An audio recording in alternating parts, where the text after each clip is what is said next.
Oye,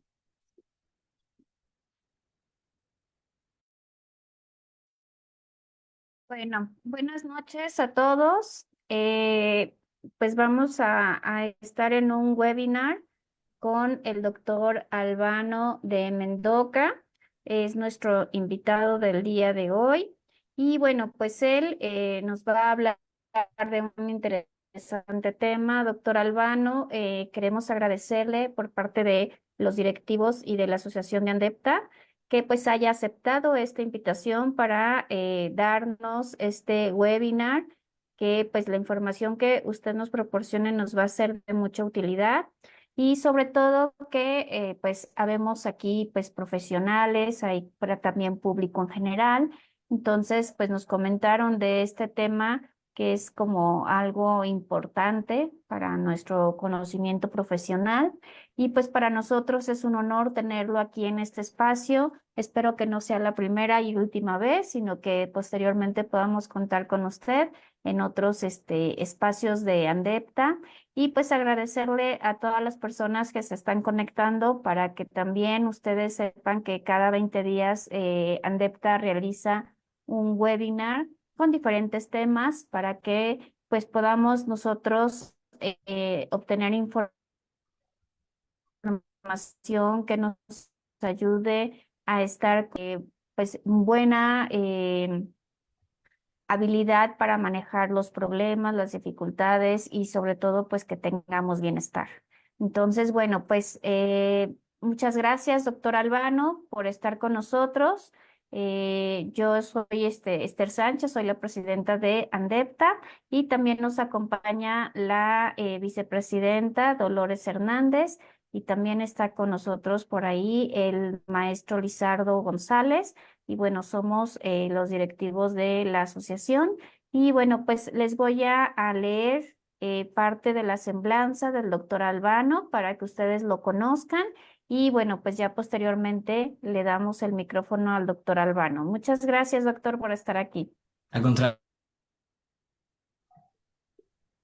Bueno, les voy a leer su semblanza.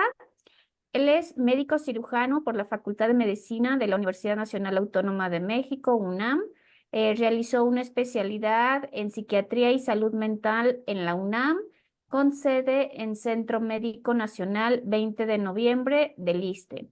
Cursó un posgrado de alta especialidad en medicina de psiquiatría de enlace en la misma institución y también es especialista en estimulación magnética transcraneal por Actipulse Neuroscience. Cuenta con formación con diferentes diplomaturas en psicología forense, metodología en la investigación y administración de las instituciones de salud. También labora en el Hospital Psiquiátrico Dr. Samuel Ramírez Moreno como médico adscrito al Servicio de Admisión Continua. También es docente de pregrado y de posgrado en la Facultad de Medicina en la UNAM. También es profesor invitado de la especialidad en Psicología Clínica y de la Salud en la Universidad Panamericana. También es profesor adjunto del apasionado estudio de perspectivas clínicas y terapéuticas innovadoras que permiten la rehabilitación objetiva de los usuarios de las instituciones de salud. Y también es profesor de formación por docentes por vocación. Pues le agradecemos, doctor. Muchas gracias por estar aquí en este espacio y bueno, pues le cedo los micrófonos. Muchísimas gracias, muchísimas gracias. Antes que nada, agradecer la invitación. Siempre, desde siempre, eh, a la par de mi formación médica, ¿no? Y posteriormente formación médico-psiquiátrica, me ha gustado mucho la docencia, ¿no? Considero que la transmisión del conocimiento, ¿no? La génesis del conocimiento es muy importante y pues una sociedad se cimenta en varios pilares, ¿no? Uno de ellos es la salud, el otro es el conocimiento. Entonces, para mí es como muy padre poder pues estar con ustedes, ¿no? En este tipo de foros para transmitirles pues un poquito de lo que sé, un poquito de lo que he estudiado, de la experiencia que he tenido y por supuesto que no va a ser la primera vez. También me encantaría participar como oyente, ¿no? A las siguientes sesiones, a los siguientes webinars, porque insisto, cuando nosotros hablamos de rehabilitación o tratamiento en salud mental, lo que nos hace falta es conocimiento, ¿no? Realmente es que a pesar del avance tan grande que han tenido las neurociencias, entender el funcionamiento psíquico, ¿no? O, cómo funciona la mente, pues no se puede restringir únicamente a la neurobiología. Entonces, hay como muchas estrategias que aún ahora no comprendemos del todo y que pues este tipo de foros ayudan mucho a poner sobre la mesa y a formarnos cada vez una idea más integral del abordaje para cualquier trastorno mental o para promover la salud mental en general. Entonces, nuevamente, muchísimas gracias a todo el equipo de Andepta y también pues a todos los que están en este momento conectados, ¿no? Gracias por permitirme compartir estos momentos con ustedes. Entonces, por qué la estimulación magnética transcraneal? Fíjense que es complejo tratar un padecimiento psicológico, un padecimiento mental, y entre más terapéuticas tengamos, pues obviamente tenemos más arsenal para estructurar tratamientos que sean ad hoc, ¿no? Personalizados para el problema que aqueja a las personas. Una de esas estrategias que no son farmacológicas, pero que sí son biológicas, modulación. Y una de esas técnicas de neuromodulación es lo que conocemos como estimulación magnética transcraneal. Y el día de hoy, esta sesión tiene la intención de que ustedes sepan que existe, más o menos entiendan cómo es que funciona, para qué casos, y pues que lo consideren para justamente dentro de este arsenal terapéutico en casos que ustedes consideren necesarios. Entonces voy en este momento a compartir mi pantalla. ¿Pueden confirmar si se ve? Sí, ¿Sí sí se se ve? ve. ¿Y se escucha? Listo, perfecto. Ah, Sí, listo. ¿Y me escucho bien sin trabarme ni nada? sí, claro.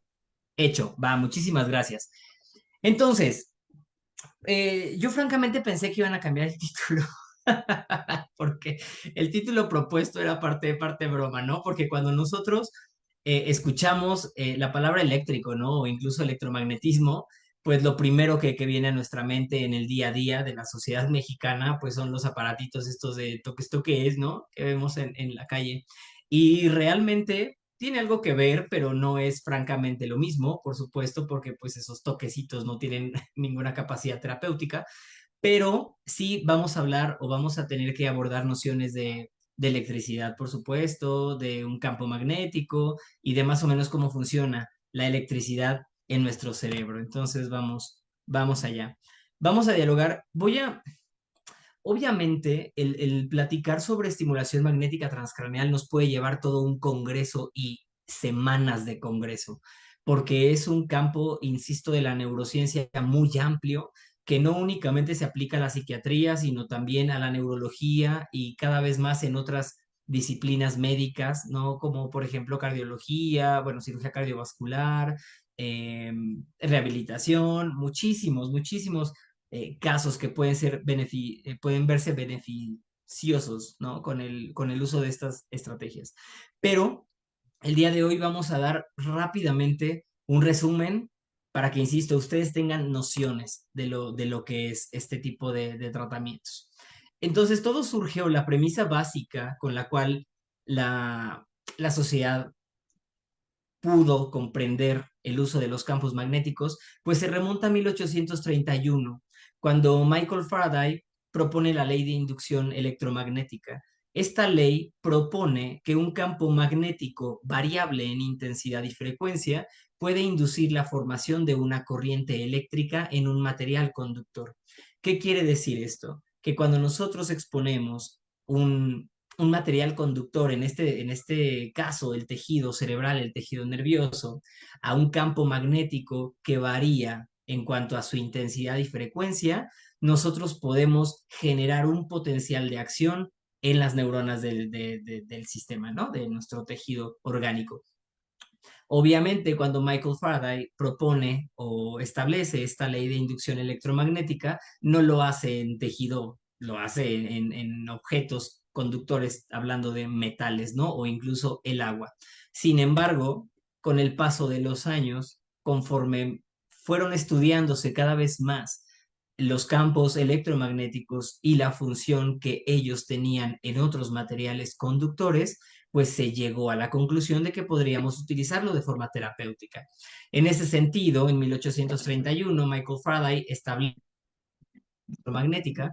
En 1876, Ferrier estimula la corteza cerebral de primates y observa cómo al momento de aplicar campos electromagnéticos o campos magnéticos, que son lo mismo, en la corteza de los de mitos, pues ocasionaba contracturas musculares o acción muscular en las extremidades superiores e inferiores, ¿no? Después, en 1910, Thomson se da cuenta que al aplicar campos electromagnéticos en determinadas regiones cerebrales, sobre todo en la corteza visual primaria, ocasionaba lo que llamamos fotopsias, que son unas lucecitas que se ven en ausencia de estímulo, ¿no?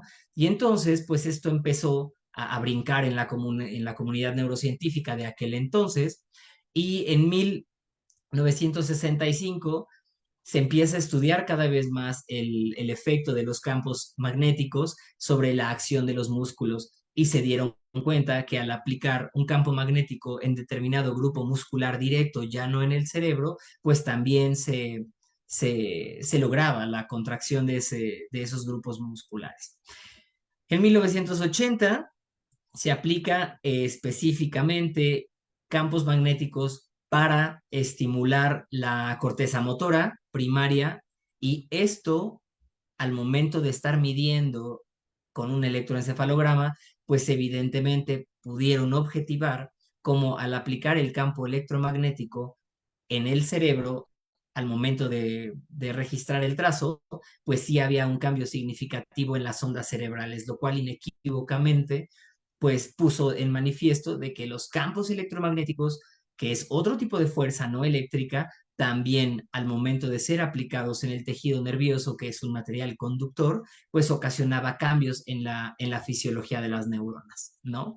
Y entonces, el último ejemplo que les puse es en 1982, pero ustedes podrán imaginarse toda la evidencia científica que tenemos desde 1982 hasta el 2024 que se ha generado al momento de aplicar los campos magnéticos en el tejido vivo. ¿Cómo es que surge ya francamente o cómo nace la estimulación magnética transcraneal? En 1985, Anthony Baker desarrolla el primer dispositivo de estimulación magnética transcraneal. Este dispositivo, que es el que ustedes pueden ver en la pantalla, generaba en intensidad de pulso magnético hasta 2 teslas en 100 microsegundos. A partir de aquí es que se empieza a utilizar este tipo de energía, ¿no? Física en el uso de la medicina, tanto experimental como terapéutica. Por supuesto, más experimental porque en aquel entonces pues no existían las instituciones reguladoras como tal de las estrategias terapéuticas a implementar en los pacientes con algún problema psiquiátrico, ¿no? O psicológico, como quieran llamarlo. Sin embargo, Baker en sus estudios sí logró determinar que este tipo de intervención se consideraba en aquel momento y todavía ahora inocua. Es decir, que es una estrategia no invasiva que, estrictamente hablando, no causa dolor, es fácil de usar y nos ahorramos un sinfín de efectos adversos que podemos atribuir a los neuropsicofármacos, ¿no? De eso voy a hablar en un momento, pues. Ay, espera, no tengo que hacer. Ahí está. Entonces, en este cuadro, en este esquema, nosotros podemos ver la totalidad de estrategias de neuromodulación o de terapias de neuromodulación de hoy. Y podemos dividirlas en dos grandes grupos: en las técnicas de neuromodulación no invasivas, que no conllevan destruir tejido, abrir la piel o insertar algún dispositivo dentro del organismo, y las técnicas que conllevan la aplicación de algún agente externo, llámese electricidad o algún objeto que cambie la función cerebral dentro del organismo. Como ustedes ven, la estimulación magnética transcraneal forma parte de las intervenciones no invasivas en las cuales se utilizan campos magnéticos. No se utiliza luz, no se utiliza franca electricidad, como en otro tipo de estrategias o de intervenciones que ahí ustedes pueden ver en el cuadro. ¿Cuál es la terapia de neuromodulación invasiva? Prototípica que todo mundo conoce, la terapia electroconvulsiva, ¿no? Que consiste en aplicar determinado cantidad de joules, o sea, franca electricidad en regiones bitemporales para generar una crisis convulsiva, y la crisis convulsiva resulta en la mejoría, pues, clínica, ¿no? Del paciente de algunos síntomas. ¿Por qué realmente todavía no sabemos? No sabemos por qué el inducir una crisis convulsiva mediante terapia electroconvulsiva resulta terapéutico, y por qué las crisis epilépticas en el paciente epiléptico o las crisis convulsivas no resultan terapéuticas, ¿no? Todavía, como les mencionaba al inicio, tenemos huecos, lagunas en el conocimiento neurocientífico bastante amplias, que sí valdría la pena pues seguir estudiando. De momento, la terapia magnética o la estimulación magnética transcraneal basta con identificarla como dentro de las técnicas no invasivas y que utilizan campos magnéticos, no franca energía eléctrica, como en la terapia electroconvulsiva.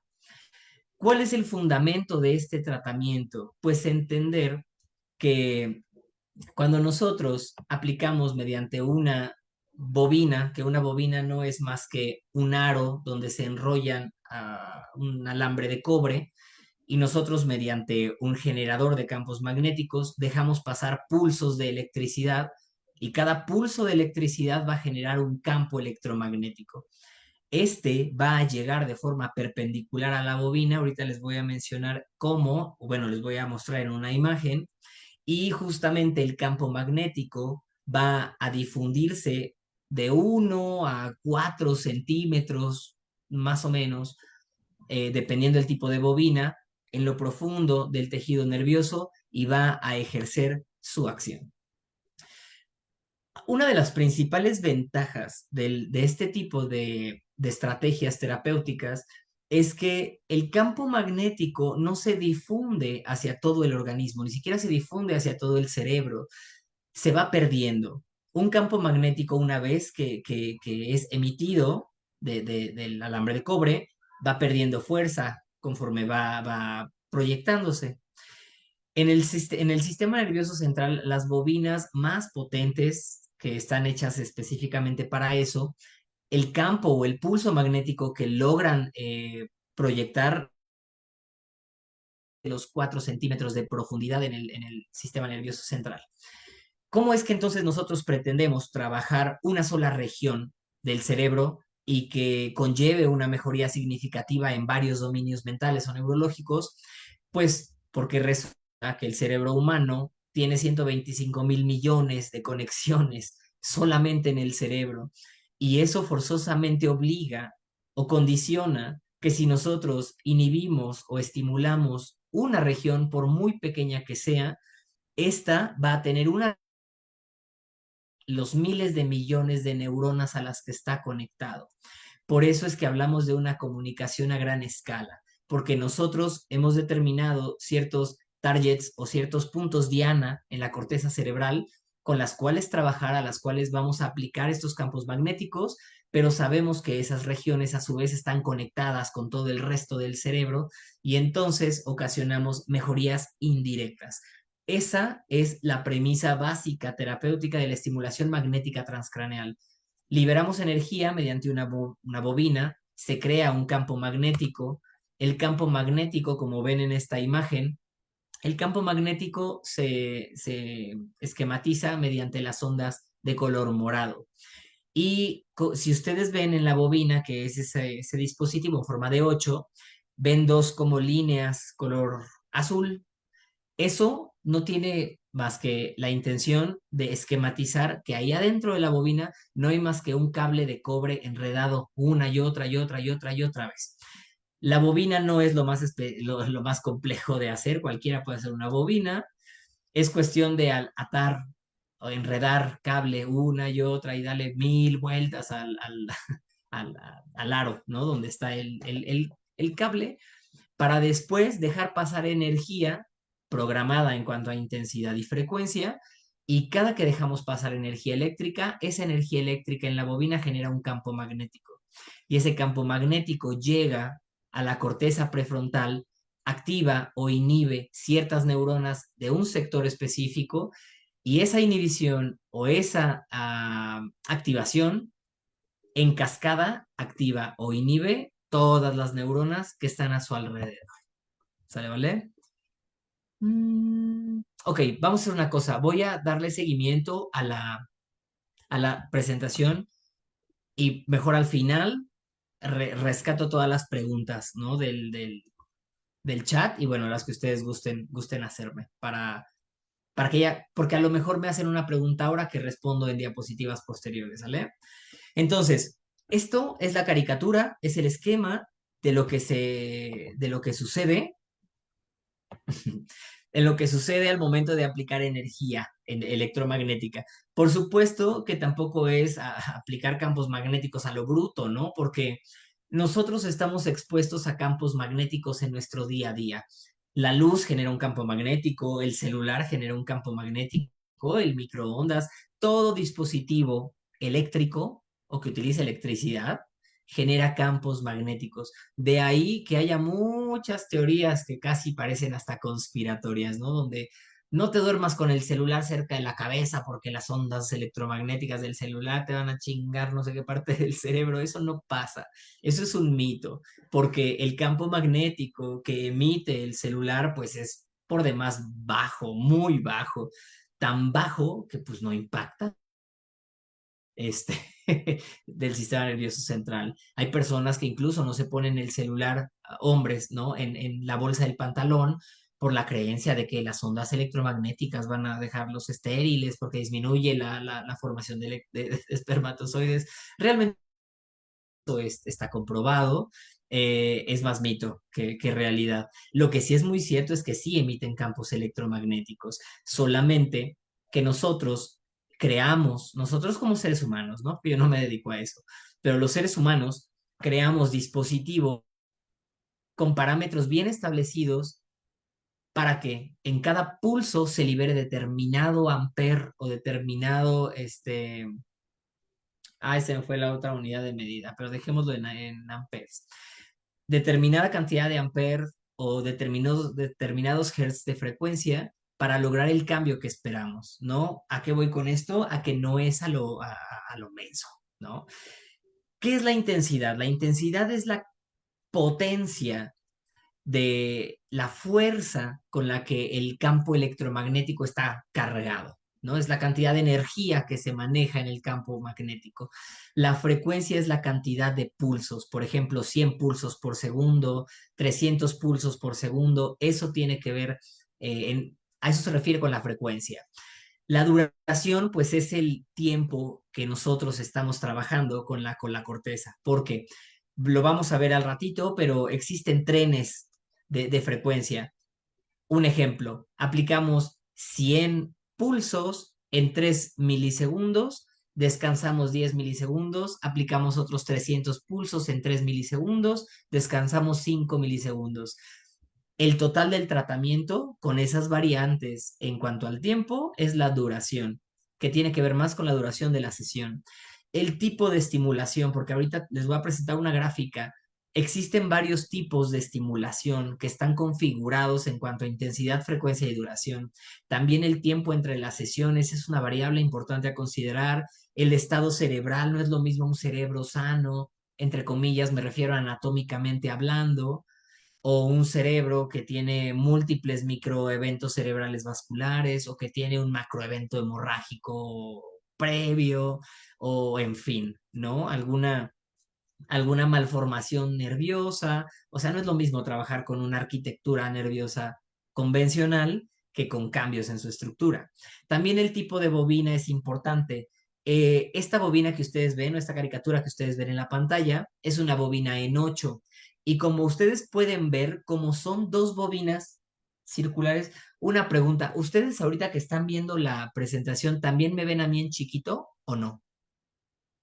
Sí, Bien, bien, bien, bien, bien. ¿Ven este circulito? ¿Sí se alcanza a ver? sí, sí. Ah, perfecto. Esto que yo tengo en mi mano es una bobina, para que vean cómo es algo pedorro, ¿eh? O sea, no es algo como del otro mundo. Y si nosotros pudiéramos abrirla, por dentro lo que veríamos sería un aro de plástico, de algún material no conductor, y enrollado a él una y otra y otra y otra y otra vez alambre de cobre. Y entonces, cuando nosotros conectamos la bobina al dispositivo generador de corriente eléctrica, pues va a dejar correr electricidad en este campo interno, bueno, en estos alambres, y al momento de correr electricidad va a generar un campo magnético. Esta bobina se llama... a veces los médicos o los seres humanos somos muy ocurrentes, ¿no? Pero pues esta bobina se llama bobina circular, ¿no? Así de sencillo, pues porque es circular. Y entonces, cuando nosotros utilizamos una bobina circular, obviamente ponemos bobina en la cabeza de la persona y el campo magnético se difunde hacia abajo. ¿Qué pasa cuando nosotros colocamos dos bobinas juntas? Pues se forma, hagan de cuenta que aquí en el otro lado hay otro círculo, ¿no? Igual. Esto es lo que ustedes ven en la pantalla y se llama bobina en 8, también muy ad hoc con la forma, ¿no? Y esa bobina en 8 lo que conlleva es que dos bobinas circulares al mismo tiempo están emitiendo campos magnéticos que van a coincidir entre sí. Por tanto, el área de trabajo se reduce mucho, es más específica y con ella aumentamos tanto la intensidad del campo magnético porque se sinergizan ambos lados y el punto específico al que va a llegar el campo, pues es muchísimo más delicado, más pequeño y más, válgame la redundancia, específico, ¿no? En ese sentido, pues el tipo de bobina también nos ayuda bastante como a trabajar entre alguna patología o alguna región en particular u otra. Y por supuesto, una de las variables más importantes, pues es el sitio de aplicación. De ahí que cualquiera que se forme profesional de la salud, por supuesto, en este tipo de estrategias, lo puede implementar. No es un tratamiento exclusivamente médico, ni necesitas ser médico para capacitarte, por supuesto que no. Pero sí, por supuesto, en el entrenamiento, pues hay que tener nociones de neuroanatomía, porque vamos a verlo con un ejemplo en el caso de la depresión, ya casi al final, para que ustedes vean cómo se selecciona un paciente, por qué se trabaja en determinadas áreas y pues más o menos por qué es tan importante el conocer de neuroanatomía y de neurofisiología, ¿no? Aunque sea básico. Este cuadro esquematiza los tipos de estimulación magnética transcraneal.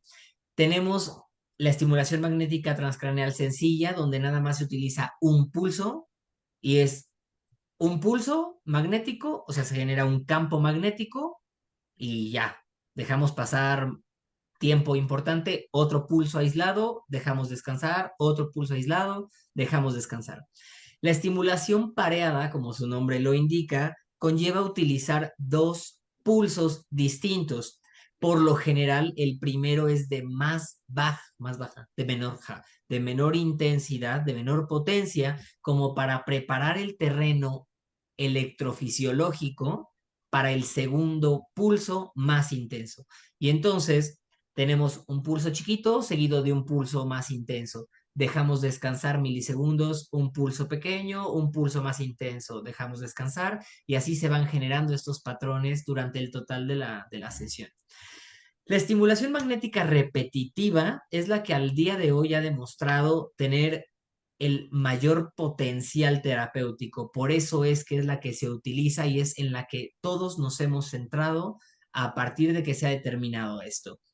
Y a la vez existen múltiples configuraciones que ahorita no voy a ahondar en eso porque no tiene ningún sentido, pero solamente para que sepan que la estimulación magnética transcraneal repetitiva es la que ha demostrado mayor evidencia terapéutica y es la que se utiliza con mayor frecuencia en este momento, ¿no?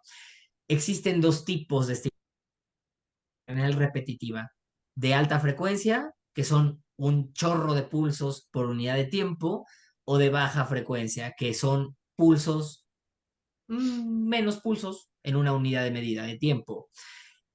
Esto es como de libro y lo tienen que saber. Generales y prácticos. Para términos celulares, biológicos y moleculares, funciona distinto, pero para fines prácticos clínicos, la estimulación magnética transcraneal de baja frecuencia es inhibitoria. Aparte los sectores con los cuales estamos trabajando. Y la estimulación magnética transcraneal repetitiva de alta frecuencia activa la región con la que estemos trabajando en su momento. También existen otras configuraciones como el Theta Burst o la estimulación de ráfaga teta, que bueno, tiene ahí sus milisegundos y sus pulsos con determinadas frecuencias ya establecidos, y la estimulación de cuadripulso, que son 4 pulsos, descansamos determinados segundos, 4 pulsos, descansamos determinados segundos, y así en totalidad de la sesión. Insisto, cada uno de ellos tiene sus aplicaciones, pero la que al día de hoy ha demostrado ser más eficiente y más eficaz es la estimulación magnética transcraneal. Esto siempre tiendo a anticiparme a lo que voy a decir, pero pues es lo que les acabo de mencionar, ¿no? Ustedes van a identificar que se trata de una configuración repetitiva.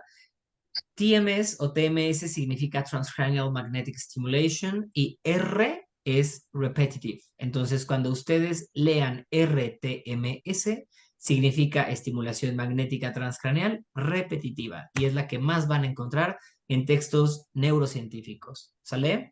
Ahora, esto es como, todo esto que les comenté fue lo de lo aburrido.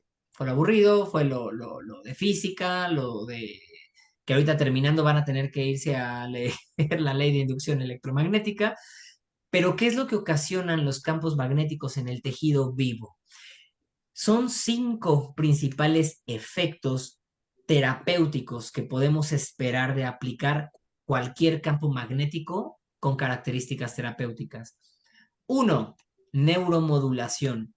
La neuromodulación tiene que ver con liberar o no liberar neurotransmisores.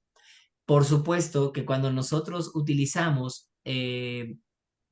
configuraciones inhibitorias, esperamos que se liberen neurotransmisores inhibitorios, principalmente GABA. Cuando nosotros queremos activar la región, esperamos que en este proceso de neuromodulación propio de la estimulación se liberen moléculas o neurotransmisores activadores del sistema nervioso central, sobre todo dopamina y glutamato. Por eso es que sabemos que neuromodula, porque el campo magnético ocasiona liberación de neurotransmisores. ¿Cuál es el proceso de neuroplasticidad? La neuroplasticidad tiene que ver con la supervivencia neuronal y con la reconexión de las células nerviosas. Si utilizamos frecuencias inhibidoras, lo que queremos es generar una regulación neuroplástica a la baja. Es que ciertas neuronas no se comuniquen, porque también existe, y esto no es muy concebido todavía, no es como de dominio público, pero se sabe desde hace muchos años. El proceso de neuroplasticidad no siempre no es bueno, no siempre es fisiológico. Hay proceso de neuroplasticidad patológica. Por ejemplo, en casos de un EBC, de un evento vascular cerebral de un lado, el cerebro en un intento desesperado por reconectar crea conexiones aberrantes que terminan de joder el lado contralateral. Eso es parte de la neuroplasticidad patológica. Por eso la neuroplasticidad también es un target, es una diana del tratamiento para generar neuroplasticidad que sea benéfica de la persona, ¿no? Del consultante. Otro de los efectos terapéuticos es la neurogénesis. Esto está documentado, pero por favor, muy entre comillas.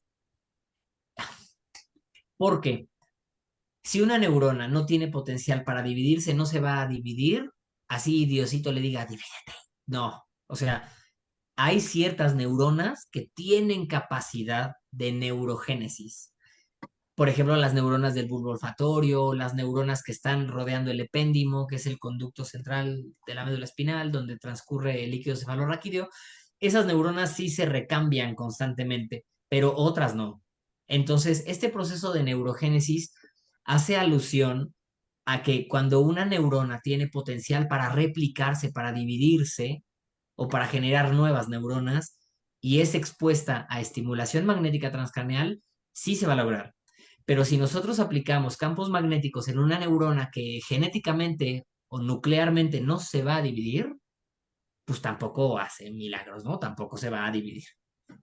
El cuarto efecto es la neuroprotección.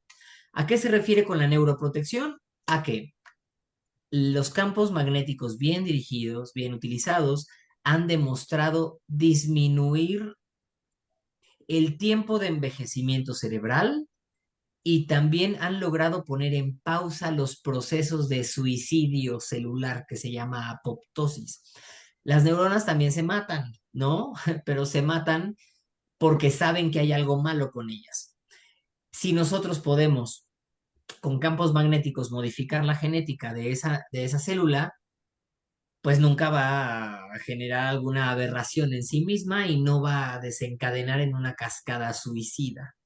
A eso se refiere con neuroprotección, a evitar el propio daño celular que conlleva el vivir para que las neuronas permanezcan más tiempo sanas, no tan dañadas. Eso es verdaderamente a lo que se refiere el proceso de neuroprotección. Y el quinto efecto fisiológico de la terapia de la estimulación magnética es que aumenta el flujo sanguíneo. Por eso, en casos de problemas neurovasculares o de esquizofrenia, ¿me sigo escuchando? ¿Sí? Sí. Sí, sí te escucho. Ok, perfecto. Escuché ahí sonidos, pensé que era una pregunta. Este, toda, no toda, pero la mayor parte de los trastornos psiquiátricos se ponen de manifiesto en estudios de resonancia magnética funcional por una hipofunción, ¿no? De determinados sectores. Y esta hipofunción, la mayor parte de los casos se debe a hipoperfusión, a que hay una disminución del riego sanguíneo. Entonces, en esos casos, si nosotros mediante este tipo de estrategias provocamos que haya mayor riego sanguíneo, conlleva mayor nutrición, mejor metabolismo celular y con ello, pues obviamente la mejora del rendimiento neurológico y por tanto neurocognitivo, ¿no? De cualquier persona. En esta imagen nosotros podemos ver una resonancia en el estudio basal, o sea, antes de aplicar la sesión de estimulación magnética, pues las regiones que ustedes ven de color naranja y rojo oscuro son las regiones que están vascularizadas o la cantidad de sangre que le está llegando al momento antes de la sesión. E inmediatamente después de la sesión volvieron a aplicarle a esa misma persona, volvieron a realizarle una resonancia magnética y vean el cambio tan drástico, ¿no? Son zonas donde hay un chorro de sangre, por tanto, el metabolismo celular pues se ve muchísimo más evidente en el estudio y esto pues inequívocamente nos nos asegura que hay mayor metabolismo celular después de las sesiones de estimulación magnética. Desde el punto de vista molecular, también hay otras moléculas, otros factores de crecimiento o necesarios en el metabolismo neuronal que también se ven afectados por la TMS. ¿Por qué utilicé la palabra afectados? Porque en algunos casos hay un incremento y en otros un descenso, ¿no? De hecho, yo les sugiero, estimulación magnética transcraneal no es un término correcto, debería ser neuromodulación magnética, pero se quedó. Eh, a nivel internacional se quedó el nombre de estimulación y por eso se queda, ¿no? Pero no siempre estimulamos, también inhibimos, por eso el término correcto es neuromodulación magnética transcraneal.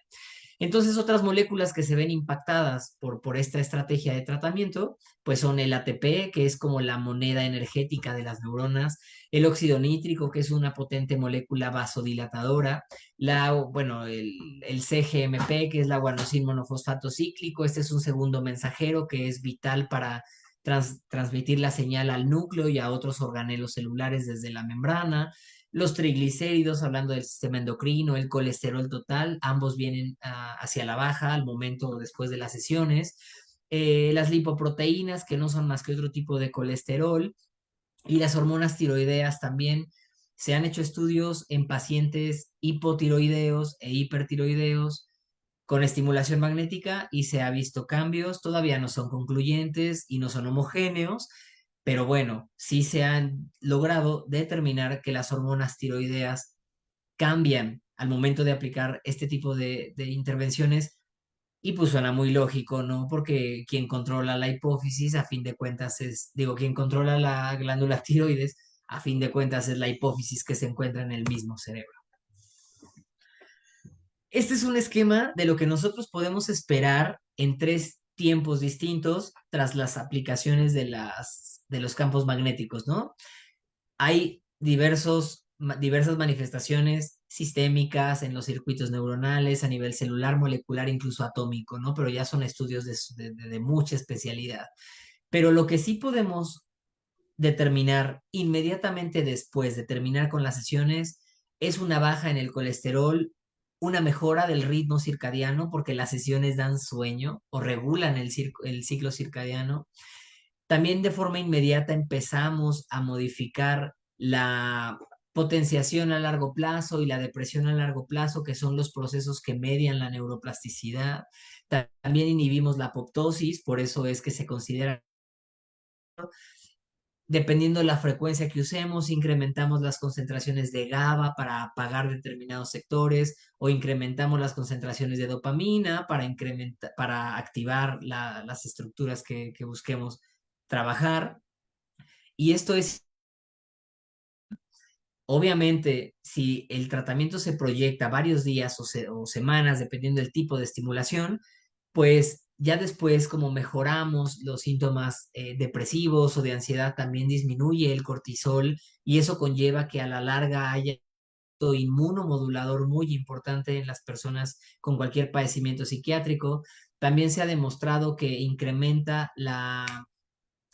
se me fue la palabra, el grosor de la sustancia gris en la región con la cual se está trabajando. También se modulan las conexiones corticales con estructuras subcorticales, sobre todo los ganglios de la base, el hipotálamo, el hipocampo y todo el estriado, ¿no? Y el sistema límbico. A los meses también es que podemos ver cómo este proceso de apoptosis genera estados de neurogénesis. Y algo que es muy importante, cuando nosotros trabajamos con el neurotransmisor GABA o con el neurotransmisor dopamina, de forma forzosa vamos a impactar sobre los circuitos de serotonina y sobre las concentraciones de una molécula que se considera de vital importancia para la supervivencia neuronal, que es el BDNF, que es el factor derivado del cerebro, factor neurotrófico derivado del cerebro que está implicado en mantener sano nuestro cerebro. Se ha demostrado que en cualquier enfermedad mental la producción de BDNF, sobre todo en la depresión y en la esquizofrenia, se viene para abajo de forma impresionante. Y esto ha sido un motivo de estudio desde hace muchos años para determinar si vale la pena crear incluso moléculas, medicamentos, fármacos específicos que regulen la producción de BDNF, pero hasta ahorita no se ha logrado, pero con los campos magnéticos sí se ha podido llevar a cabo.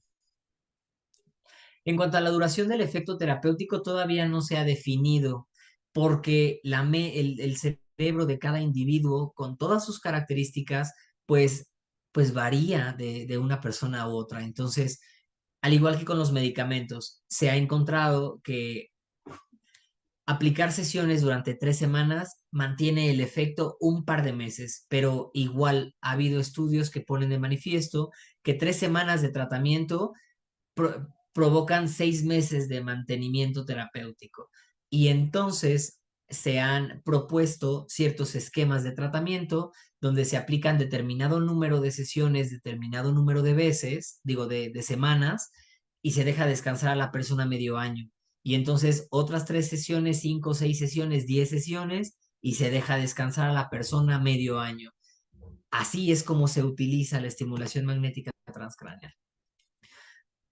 Tiene tres principales ramas de aplicación en medicina. Uno es en enfermedades neurológicas, otro es enfermedades propiamente psiquiátricas y otra es en enfermedades pediátricas. Sí me sacó de onda este cuadro porque el trastorno del TDAH es una enfermedad psiquiátrica y para quien crea que el TDAH se quita, el TDAH jamás se quita, ¿no? Entonces vemos niños hiperactivos, vemos adultos ansiosos, deprimidos, disocial, hasta con esquizofrenia o trastorno bipolar. Entonces, no, el TDAH no se quita, muta a lo largo de la vida de la persona. En ese sentido, todas estas son las indicaciones en las cuales no está aprobado el tratamiento en todo, pero sí se ha utilizado con buenos efectos o con buenos resultados. Hasta ahorita, ¿alguien tiene alguna duda así como específica?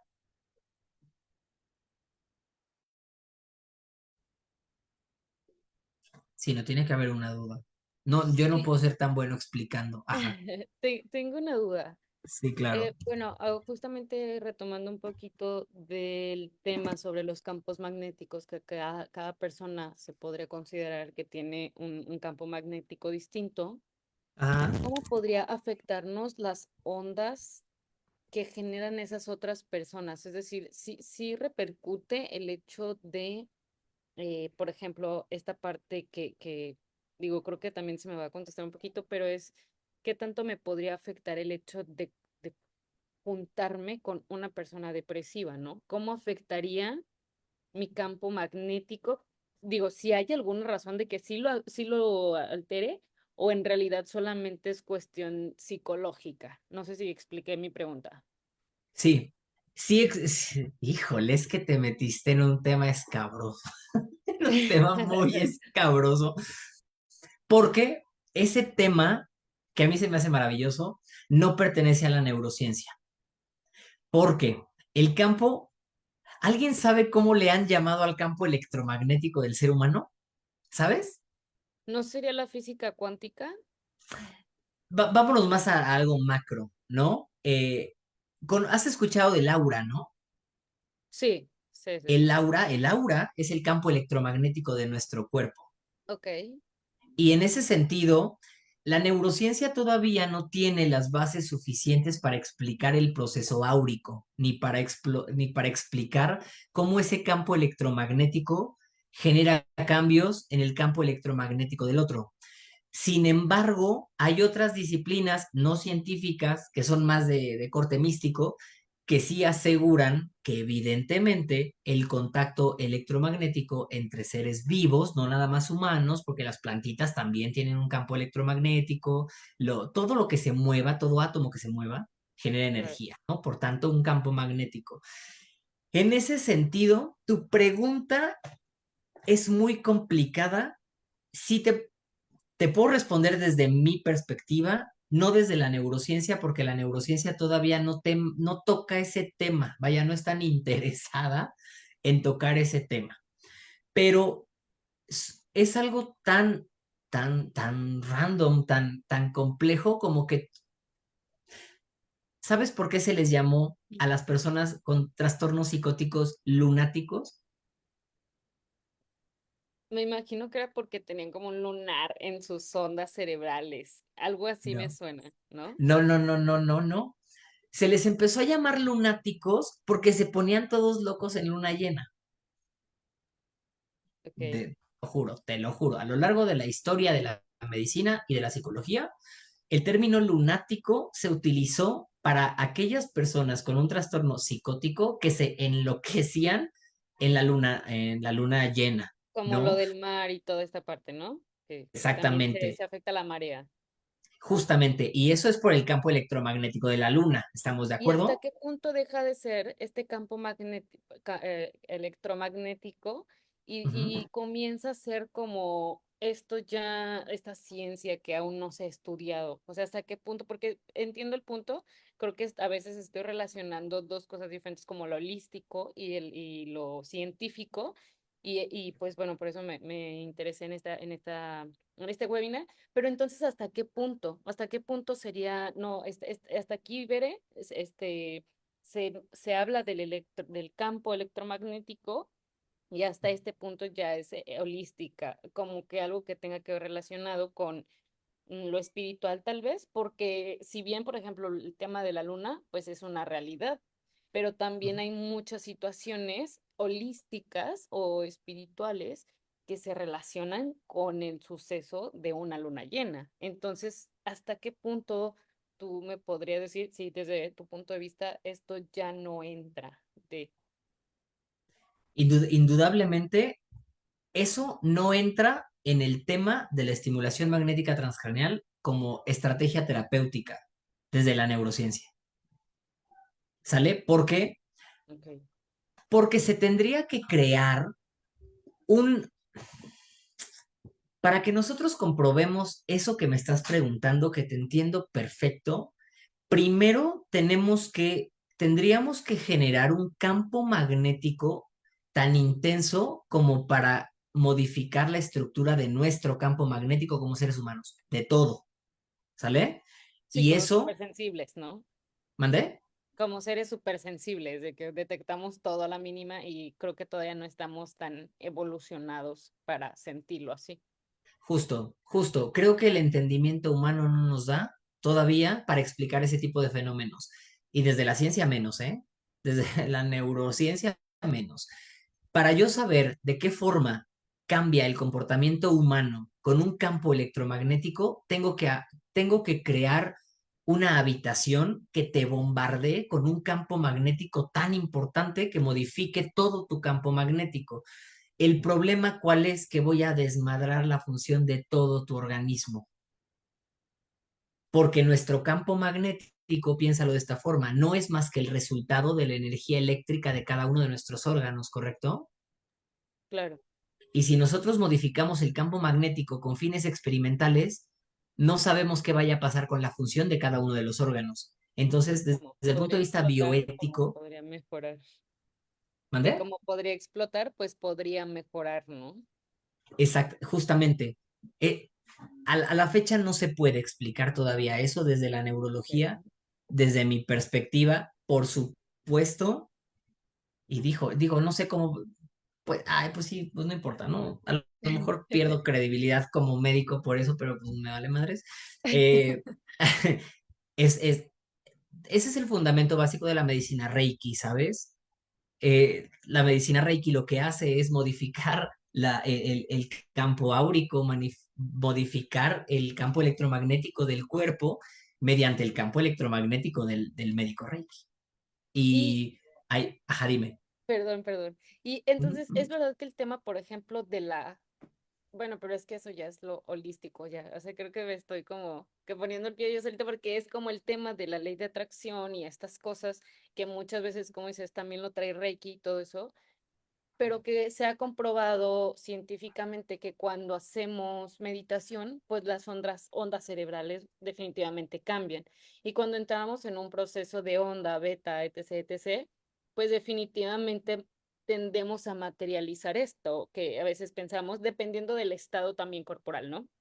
Pero Ujú. ¿hasta qué punto podría, o sea, esto se podría como confirmar que es un hecho que sucede dentro, pues, de esta ciencia, pero que también tiene esta como delgada línea entre el estilo de vida y las ondas que recibe nuestro cuerpo o que lo mantendemos a veces bajo estrés o bajo meditación?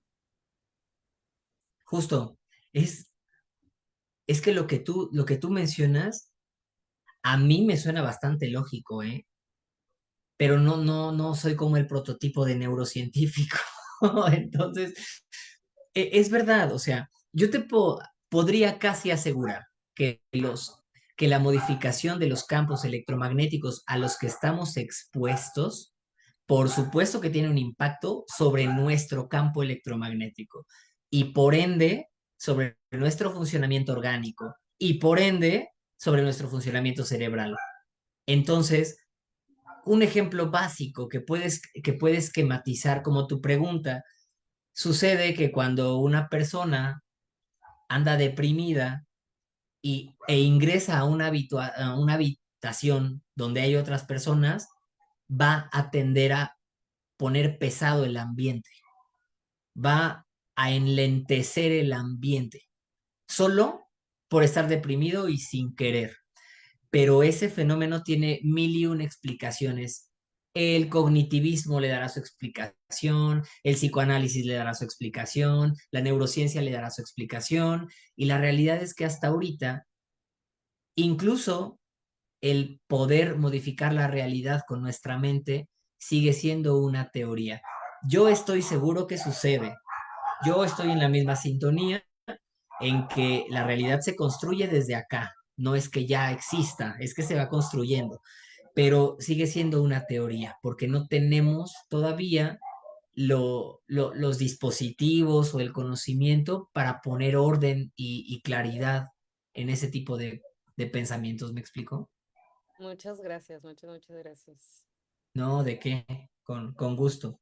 Lo que sí se ha demostrado es que este campo magnético que se crea de forma eh, sintética, o sea que no es natural porque es generado por un dispositivo, crea un campo magnético, el campo magnético llega a las neuronas y apaga o inhibe a las neuronas. Eso es lo que hace la estimulación magnética transcraneal como herramienta terapéutica, ¿no? Ay, por supuesto, si ustedes, si en algún momento crean un webinar sobre, no sé, neurología y espiritualidad, yo quiero, ¿eh? Yo me apunto. Me encanta ese tipo de temas. ¿Alguna otra pregunta? Aquí el doctor Lescano ¿Mm? menciona, ¿dónde se da el entrenamiento para esta técnica? Ok, hay distintas instituciones en nuestro país. Fíjense que uno puede instruirse en este tipo de técnicas mediante dos vías. Uno, acercarse a instituciones. De hecho, puedo escribir buenas opciones ahorita que termine, este, de, mm, de marcas de dispositivos mexicanos que, por supuesto, crean cursos como de capacidad. Se lo exigimos a Andet. Ok. Crean cursos de capacitación que son como cursos constantes de actualización, porque obviamente, pues todo esto está avanzando tan rápido que hay que estarse formando de forma constante. Claro que también hay posgrados en estimulación magnética en Inglaterra, en otros lados, que obviamente conllevan pues un esfuerzo bueno, académico mayor, ¿no? Pero en México yo les puedo sugerir dos empresas que crean dispositivos de estimulación magnética transcraneal. Uno es Actipulse Neuroscience, por supuesto, y el otro es Nibot, pero les paso el contacto sin mayor problema. Y ahí pueden ver como su oferta académica. Ujú. Sí, bueno, el doctor Lescano es de Perú, entonces él, Oh. a lo mejor tendría como un poco de dificultad, pero bueno, podemos otorgarle información para cuando él pueda tener acceso a un espacio en donde pueda él formarse en Sí, esta por supuesto, técnica. sobre todo porque los cursos son virtuales, bueno, yo tengo entendido, he trabajado como para ambas empresas en algún momento y todas las clases, los cursos, los masterclass que hacen, los hacen híbridos, entonces son presenciales y también vía remota. Oh, súper bien. Ujú. Y bueno, Guillermina Ambris menciona, tengo un paciente que dice que cuando hay luna llena le dan dolores de cabeza y cada que cambian las estaciones puede ser cierto y por qué le sucede. Híjole, puede ser cierto, sí sí puede ser cierto, ¿por qué le sucede? No sé. No lo sé, porque tendría que conocer el caso, ¿sabes? Tendría que hablar con la persona para ver si doy con el motivo, ¿no? Porque puede haber un trasfondo ahí neurológico, puede haber un trasfondo psicológico, puede haber un trasfondo místico, puede haber un trasfondo espiritual, como ya lo vimos, ¿no? Creo que en psicología, en psiquiatría, lo que ha hecho difícil el entendimiento de la mente es evaluarlo desde perspectivas diferentes. Entonces, creo que lo mejor que podemos hacer en esos casos es tener al consultante enfrente y evaluar de forma holística, de forma integral el fenómeno para poder dar con la causa. Porque sí, la verdad es que pues no, sí creo que sea probable, porque no es el primer caso que leo, que me mencionan, pero el por qué, pues no sé. ¿Ok? ¿Alguna otra preguntita? No, ya son todas las preguntas. Hecho. Entonces, vamos a revisar rápida y fácil lo que es la... ¿Cuánto afecta a las 5? Es que miren, este tipo de preguntas creo que no es como para un médico, sino para alguien que se dedique a estudiar este tipo de impacto, ¿no? Sobre la salud. Porque, por ejemplo, preguntan, ¿cuánto afecta la 5G y las antenas colocadas en la ciudad? Lo desconozco totalmente. Lo desconozco totalmente porque mi campo de práctica es con el uso de campos magnéticos terapéuticos sobre el cerebro. Pero yo supongo, y digo supongo porque no lo sé, que para que exista la 5G o para que existan antenas en la ciudad, pues es porque ya se hizo un estudio previo que compete a científicos, a ingenieros, a muchas disciplinas, y se determinó que no es, pues que no es dañino, ¿no? Es como lo que podría contestar, ¿va? Entonces, poniendo rápidamente el ejemplo, sabemos que la depresión es un trastorno mental, sabemos que hay una falla neurológica en todos los casos de depresión que conlleva la pérdida del sentido de control del estado de ánimo, que se traduce físicamente con el afecto, y que conlleva un sufrimiento subjetivo de malestar en la persona que la padece. Es decir, la depresión no es estar triste, porque la tristeza es una emoción, no es una enfermedad mental. Pero cuando la tristeza no desaparece, no se regula, no se logra no contener, sino no logramos fluir con ese estado anímico y empieza a haber un menoscabo en nuestra calidad de vida, entonces ya se puede considerar como un proceso patológico. Entonces, ¿por qué es importante hablar de depresión en todo momento? Porque pues es el trastorno mental que conlleva la mayor tasa de prevalencia a lo largo de la vida. Es más frecuente en mujeres y al día de hoy hay muchísimas más mujeres que hombres. También la edad promedio de inicio en aquel momento cuando se empezó a describir era de 40 años, pero cada vez es más común que niños se depriman, esto por diferentes circunstancias vitales, ¿no? Y pues también es un padecimiento con alta comorbilidad, que es la comorbilidad, la presencia de varios trastornos al mismo tiempo. Y si en nosotros pasa desapercibida la depresión, pues entonces está pasando desapercibido el sufrimiento de gran parte de personas en el mundo. Para fines prácticos, la depresión desde un punto de vista psíquico y sencillo, y con psíquico me refiero a psicológico, es una pérdida de balance entre emociones consideradas como negativas y muy entre comillas porque no existen emociones negativas, y hay una falta de equilibrio entre las emociones útiles y las emociones poco útiles. Las emociones que devienen de un estado depresivo son tristeza, anhedonía, que es la pérdida de interés o de la capacidad de disfrutar de actividades que antes eran gratificantes, la abulia, que es la pérdida de motivación y de ganas por hacer las cosas, la apatía, que es el término científico del valemadrismo extremo, alteraciones cognitivas, disminución de la atención, de la concentración y de la memoria, también de la memoria de trabajo, por supuesto, y diversos síntomas somáticos, ¿no? La persona que está deprimida duele, le duele, se habla de un concepto de dolor emocional y realmente hay estudios muy interesantes, estudios de neurobiología, donde se pone de manifiesto que la persona cuando está deprimida se activan circuitos que regulan el dolor, aunque no haya un estímulo nocivo, un estímulo doloroso físico, pues la persona está en un estado de dolor constante. ¿Cuáles son las dos principales teorías que sugieren la génesis de la depresión? La que es más común, la que todos conocemos, es que debido a una disminución de serotonina, noradrenalina y dopamina en el se explican, ¿no? Todos los síntomas depresivos.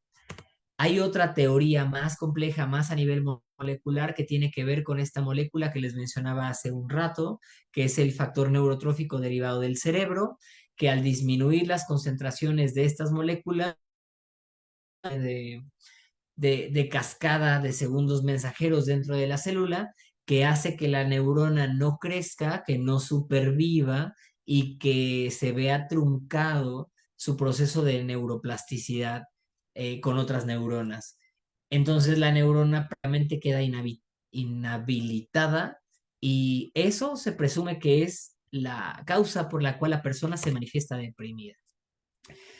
¿Por qué la estimulación magnética transcraneal mejora los síntomas depresivos? Porque si nosotros colocamos nuestra bobina en la corteza prefrontal dorsolateral izquierda, o sea, si nosotros, esa corteza se puede ubicar fácil con el bordecito del ojo, trazamos una línea imaginaria hacia la orejita y hacia arriba del cráneo, entonces se crea un triángulo. Nosotros colocamos la bobina en medio de ese triángulo y ahí le estamos llegando el impulso magnético a la corteza prefrontal dorsolateral izquierda, que en estudios de electroencefalograma o incluso de neurobiofeedback, si alguien ha estudiado algo de neurofeedback o neurobiofeedback, por lo general esa zona cerebral está apagada, está muy hipofuncionante en deprimidos. Cuando nosotros aplicamos pulsos magnéticos o estimulación magnética transcraneal repetitiva de alta frecuencia, activamos las neuronas de ese sector, hacemos que esas neuronas liberen de forma inmediata dopamina y noradrenalina y eso regula el circuito límbico involucrado en la regulación afectiva, por tanto, mejoran los síntomas depresivos. También optimiza o mejora el metabolismo del triptófano, que es el precursor de la serotonina, y aumenta su concentración en áreas límbicas. También, como segundo efecto importante, pues incrementa la liberación del factor neurotrófico derivado del cerebro, por tanto, prepara al cerebro para supervivir. Con estos tres efectos inmediatos que se van a mantener a la larga, es que los campos magnéticos de alta frecuencia han demostrado ser muy benéficos para tratar los síntomas depresivos. Y así, cada uno de los padecimientos tiene su teoría etiológica, o sea, su teoría en cuanto a la causa del por qué. Por ejemplo, las personas que tienen TOC, pues hay una teoría neurobiológica de por qué se vuelven obsesivo-compulsivos. En el caso del TDAH, pues va, por supuesto que hay una causa neurobiológica del TDAH. Y entonces nosotros sabiendo neuroanatomía y neurofisiología, sabemos qué tipo de campos magnéticos aplicar para modificar la función de ese sector cerebral.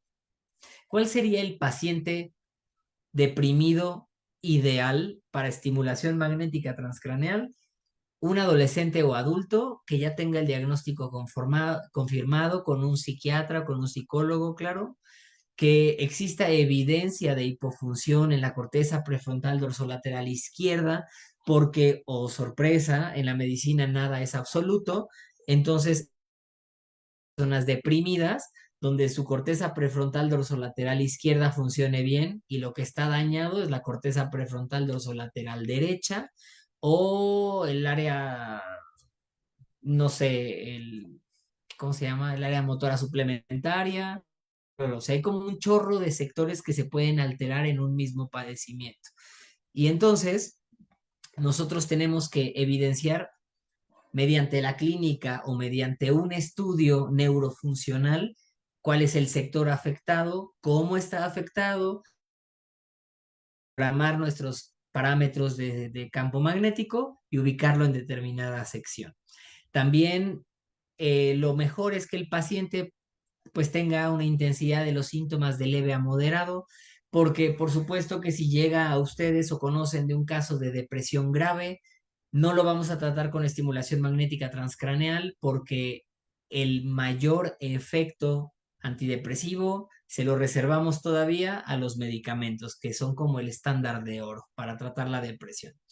Y que la duración del episodio depresivo sea menor a 6 meses para que no sea un paciente muy complicado o con múltiples comorbilidades, que no haya perdido su motivación por mejorar o su apertura al cambio, que no estén con antidepresivo al momento de la consulta o que el paciente ya esté con antidepresivo, pero el antidepresivo no haya demostrado ser eficaz para el caso. Ay. Que no haya comorbilidad, que no haya otro trastorno en cuestión, que tenga disponibilidad para acudir a las sesiones, porque por lo general son sesiones diarias y hablamos de 15 hasta 20 sesiones diario y a veces por las actividades de la persona, pues esto no es viable y que no cuente con ningún tipo de contraindicación para este tipo de intervenciones, ¿no? ¿Cuáles son estas contraindicaciones? Que no son contraindicaciones absolutas, son relativas. Para mí son criterios de cuidado, porque sí se puede aplicar, pero hay que tener cuidado. Personas que tengan antecedente personal o familiar de epilepsia o de crisis convulsivas. Dos, que hayan tenido un traumatismo cráneoencefálico complicado reciente o grave, que estén embarazadas y esto porque todavía no ha sido. Ay, no hay muchos estudios en pacientes embarazadas, justamente por dilemas bioéticos. Que tengan dispositivos médicos implantados, por ejemplo, estimuladores cerebrales profundos, porque como los campos magnéticos generan calor, pueden dañar el dispositivo implantado. Que la persona tenga placas craneales metálicas de material conductor eléctrico o de calor, porque van a calentar la placa y se va a quemar, que tengan un estado que se llama hipertensión intracraneal o que tengan enfermedades cardiovasculares de difícil control. ¿Y esto por qué? Porque todavía no hay la suficiente evidencia de que se puede aplicar sin riesgo alguno en estos casos. Por último, ¿cuáles son los efectos adversos que se asocian a la estimulación magnética transcraneal?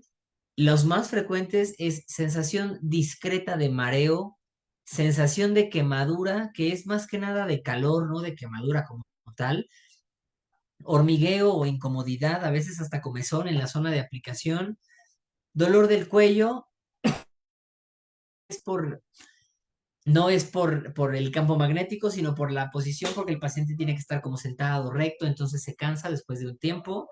Dolor en la zona de aplicación, lo cual no es tan frecuente, o dolor de cabeza transitorio. Todo esto puede considerarse como frecuente al momento de las sesiones, aparecen durante las primeras 3 a 5 sesiones y ya después se quitan.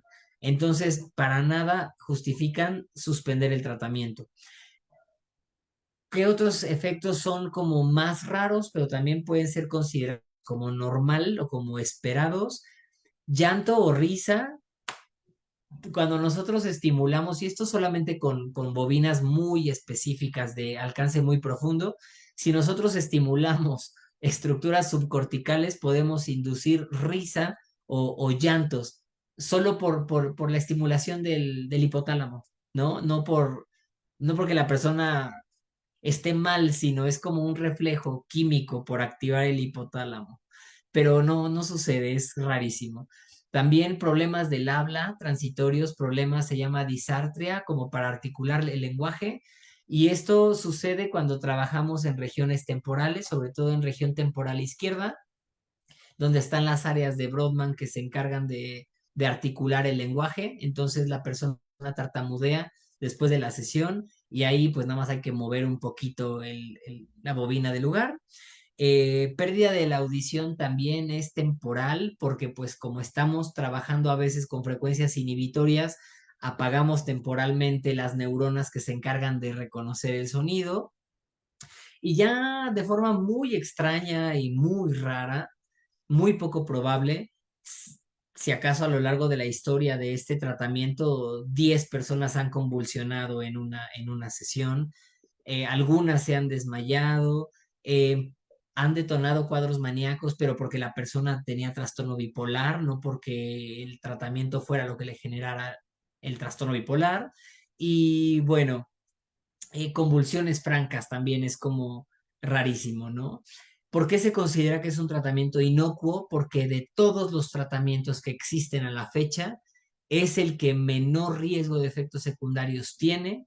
No tiene efectos secundarios sistémicos porque no es algo que se vaya a todo el organismo como los medicamentos, que pues sí, tienen un efecto terapéutico en el cerebro, pero el sistema circulatorio lo riega por todo el sistema, ¿no?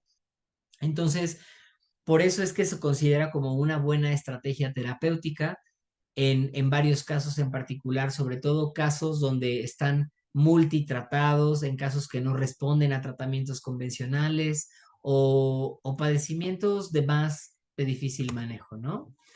Entonces, creo que con eso realmente es un panorama como muy general de lo que es el tratamiento, sobre cómo funciona.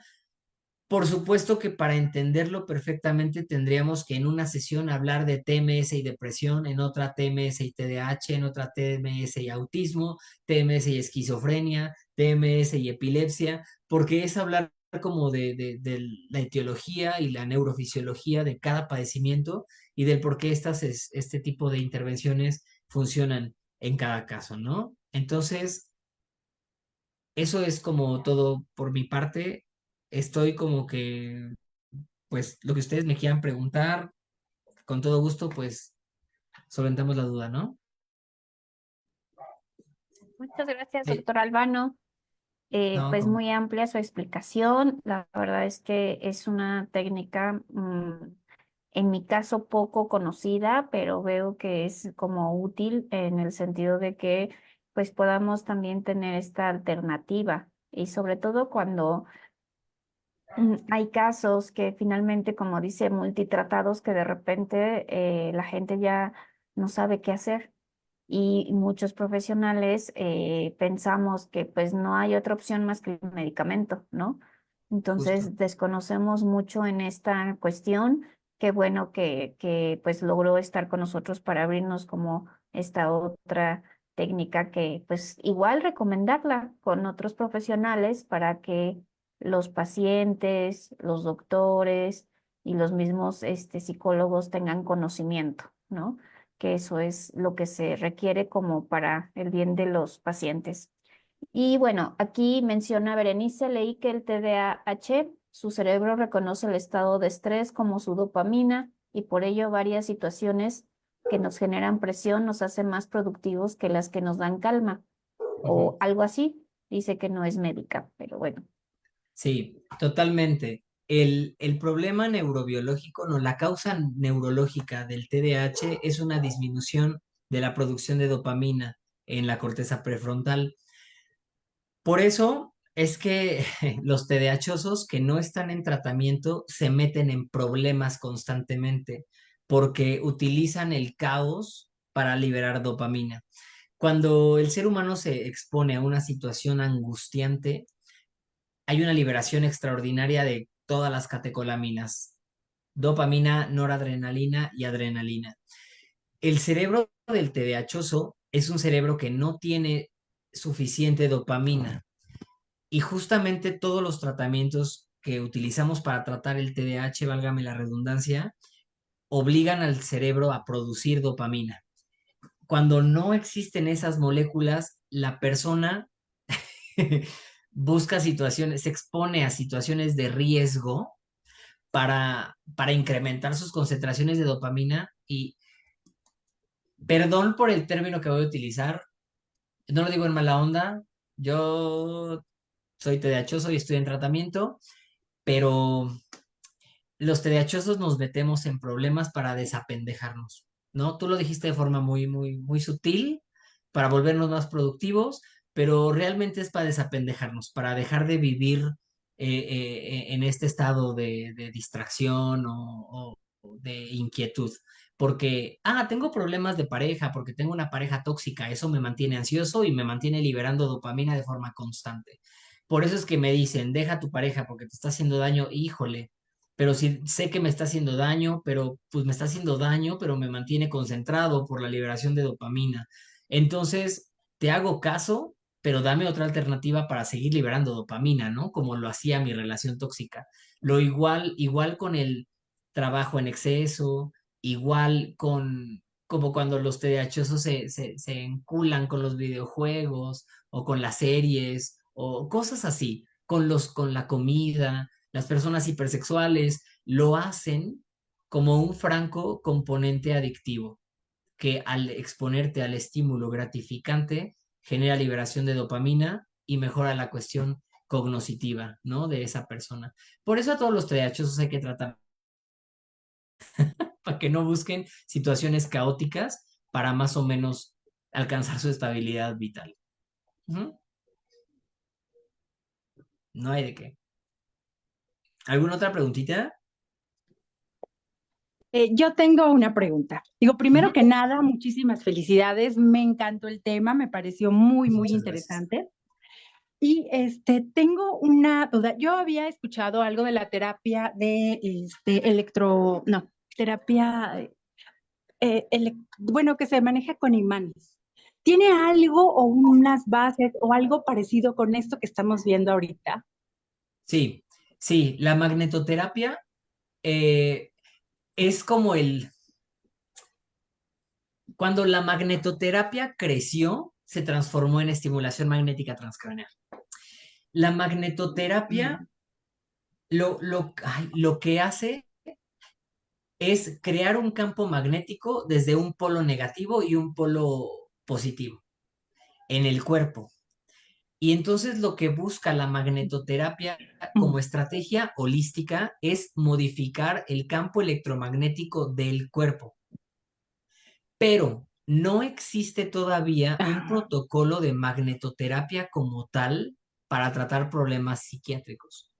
Lo más cercano es la estimulación magnética transcraneal, porque en magnetoterapia se utilizan un chorro de cosas, se utilizan piedras cargadas, ¿no? Con energía, se utilizan francos imanes, se utilizan dispositivos que crean campos magnéticos, pero de forma muy rudimentaria. ¿Sabes? La magnetoterapia solo utiliza un campo, digo, un polo positivo y uno negativo, pero no hay forma de regular la intensidad del campo magnético, la frecuencia del pulso eléctrico, del pulso magnético, en fin. Haz de cuenta que lo que en un momento dado fue un bebé en pañales, que era la magnetoterapia, ahorita ya creció, se transformó en un adolescente y ese adolescente se llama estimulación magnética transcraneal.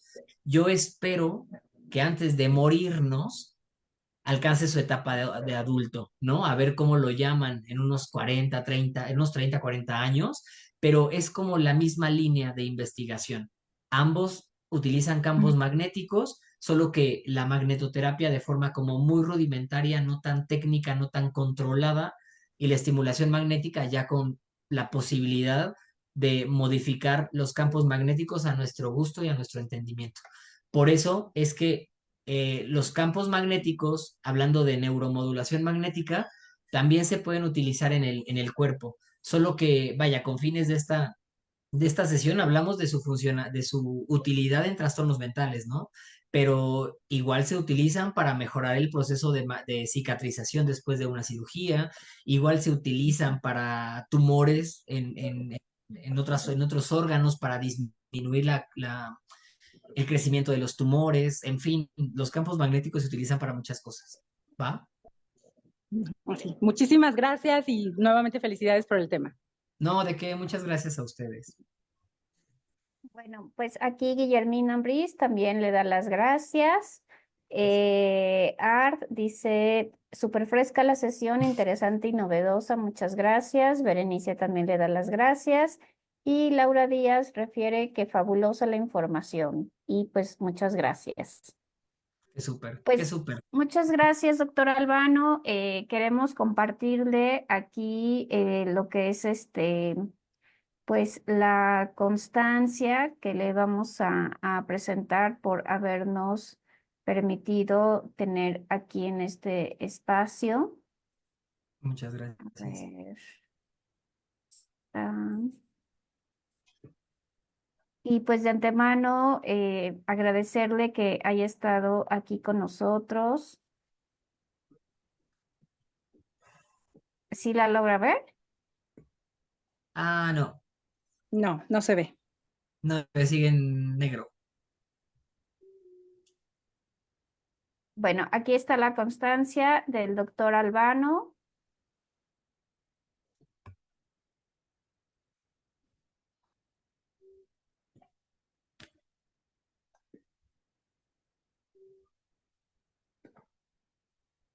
Es que creo que se trabó ella, ¿verdad? ¿O me trabé yo? Sí, como que se trabó Creo que ella. fue la maestra Esther. Maestra, Sí, no se ¿verdad? ve, ajá, sí, no se ve la constancia, ¿eh? Se sigue viendo la pantalla en negro. Se puso, es que, ¿sabes qué? Que mi internet ha estado como mal. ¿Ya está ahí? Listo, sí. Sí, Ay, qué bonita. Mm. Bueno, pues le Sí, muchas agradecemos, gracias. doctor Albano, pues haber estado con nosotros. Esta se la voy a hacer llegar Ujú. a usted de manera personal. Y bueno, pues a todo nuestro auditorio también agradecerles que hayan estado presentes. Dentro de 20 días vamos a tener otro webinar. Y bueno, pues que pasen buena noche y muchas gracias a todos. Súper, muchas gracias por su tiempo. Buenas Cuídense noches, mucho. gracias. Buenas Sí. noches, bye bye. Muchas gracias.